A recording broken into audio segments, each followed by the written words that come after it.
যে অন্তর্বর্তীকালীন সরকার বাজেট প্রণয়নে রাজনৈতিক দলগুলোর সাথে বসার প্রয়োজন মনে করে নাই। যেমন ধরেন 15ই আগস্ট ছুটি থাকবে কিনা, পূজার ছুটি বাড়ানো হবে কিনা, তারপরে ভারতের কনসুলারে বাংলাদেশে যে অ্যাম্বাসিতে অ্যাটাক করা হয়েছে আমরা কি করব, এইসব বিষয়ে কিন্তু আমাদের মতামত নেওয়া হচ্ছে। আমরা বোধ করেছি এইবারের বাজেটের সবচেয়ে গুরুত্বপূর্ণ সংকট এবং সীমাবদ্ধতা হচ্ছে যে সে বাংলাদেশের রাজনৈতিক দল অংশীজন যারা আছে তাদের কারো সাথে এই বিষয়ে কোনো কথা বলে নাই, পরামর্শ করে নাই। এবং এইটাকে আমরা মনে করছি যে এইটা একটা দায় এবং দরদ, স্বচ্ছতা, জবাবদিহিতার জায়গা থেকে সরকারের একটা ভুল সিদ্ধান্ত। অন্তর্বর্তীকালীন সরকার যেহেতু আসলে একটা শর্ট সময়ের জন্য আসছে, তারা সর্বোচ্চ জুন মাস পর্যন্ত থাকবে তারা বলেছে, কিন্তু আগে নির্বাচনের একটা দাবি আছে। এখন ধরেন যদি মার্চ এপ্রিলে নির্বাচন হয়, আমি ধারণা করে বলছি, তাহলে এই বাজেটটা কিন্তু একটা নির্বাচিত সরকারকেও বাস্তবায়ন করতে হবে।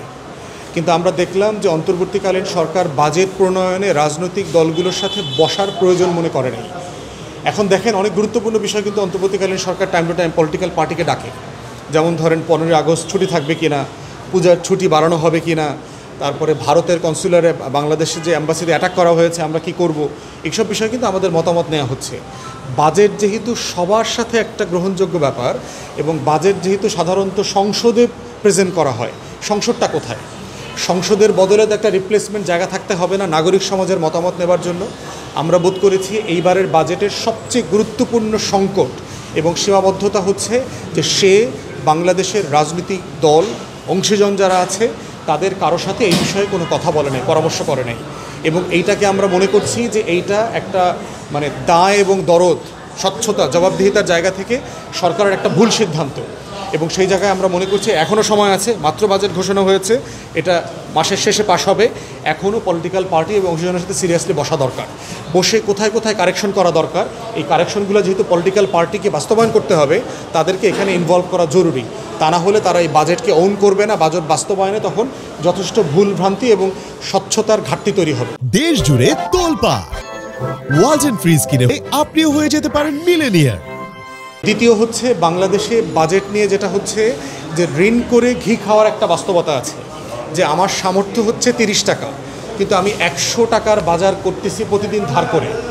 এইভাবে ধার করে আসলে আমি কয়দিন চলবো? হ্যাঁ, সারা দুনিয়াতেই ঘাটতি বাজেট দেওয়া হয়। এখন এই ঘাটতি বাজেটকে আপনি বাস্তবায়ন করতে পারছেন কিনা সেটা দেখতে হবে। আমার আমলাতন্ত্র, আমার যে রাষ্ট্রের যে মেকানিজম আছে, তারা কিন্তু এই বাজেট বাস্তবায়ন করতে পারছে না। প্রতি বছর যখন আমরা সংকলিত এবং সম্পূরক বাজেটটা দেখি, তখন দেখতে পাচ্ছি বিভিন্ন মন্ত্রণালয়ে 10%, 30%, 40% বাজেট বাস্তবায়ন করতে পারে না।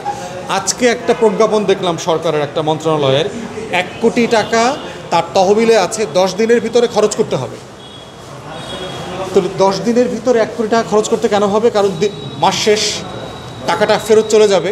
এখন টাকাটা যেন ফেরত না যায়, এগুলো হচ্ছে লুটপাট প্রকল্প। তো প্রতি বছর আমরা দেখি বাজেট শেষ হওয়ার ঠিক আগে আগে এই মে জুন মাসে শত শত হাজার হাজার কোটি টাকা শুধুমাত্র গচ্ছা দেওয়া হয়, বালিতে ফেলা হয়। আমরা গতকালকে দেখলাম আপনার চাঁদপুরে আমাদের কলিগ, সে দেখাইলো যে একটা রাস্তা করা হইতেছে, গাছটা যে কাটছে, গাছের গোড়াটা পর্যন্ত উঠানো হয়নি। গাছের গোড়াটা না উঠায় ওটার উপরেই ইট এবং পিচ ঢালা হচ্ছে। তো এই রাস্তা তো বৃষ্টির ভিতরে 2-3 দিনের ভিতরে ঢেলে পড়ে যাবে। এইগুলো হচ্ছে বাজেট বাস্তবায়িত না হওয়ার লুটপাটের সমস্যা। তৃতীয়ত হচ্ছে বাজেটের বর্ষ পরিবর্তন করা দরকার বলে আমরা মনে করি। এই সময়টা হচ্ছে বৃষ্টি, বন্যা, সাইক্লোনের সময়। সাডেনলি যখন আপনি 30 জুনের পর থেকে আপনি ডেভেলপমেন্ট ওয়ার্কের জন্য প্রচুর টাকা দেওয়া শুরু করবেন, এই টাকাগুলো বৃষ্টিতে, বন্যায়, খরাতে চলে যাবে, পানির নিচে চলে যাবে। এই জন্য আমরা বোধ করছি বাজেটের বছরটা চেঞ্জ করে আপনার নভেম্বর, ডিসেম্বরে অথবা জানুয়ারিতে নিয়ে যাওয়া দরকার আমাদের ক্যালেন্ডার ইয়ারের সাথে। ফোর্থ হচ্ছে যে আপনার এই যে বিশাল ঋণ আপনি কিভাবে করবেন, এই দায় কিভাবে মেটাবেন। আমার যে রেভিনিউ আয়, যেটা প্রতি বছর 3,25,000 কোটি টাকার মতো, এর সবচেয়ে বড় খাত হচ্ছে আপনার বেতন ভাতা। আমাদের যে সরকারি কর্মকর্তা কর্মচারী আছে 21 লক্ষ, তাদের পিছনেই আমার রাজস্ব আয়ের প্রায় 40%, 45% চলে যায়। এরপরে হচ্ছে ঋণ শোধ করতে হচ্ছে, প্রায় $10-12 বিলিয়ন ঋণ শোধ করতে হচ্ছে। এই সরকার দেখলাম গত 10 মাসে প্রায় আপনার $12-13 বিলিয়ন আপনার ঋণ শোধ করেছে। তাহলে প্রশ্ন হচ্ছে যে আমাকে ঋণের ভারসাম্য করতে হবে। আপনি ঘাটতি বাজেট দেন, ঋণের ভারসাম্য করতে হবে, খরচ কমাইতে হবে, অস্টারিটি দরকার, যে আমি কোথায় খরচ কমাবো।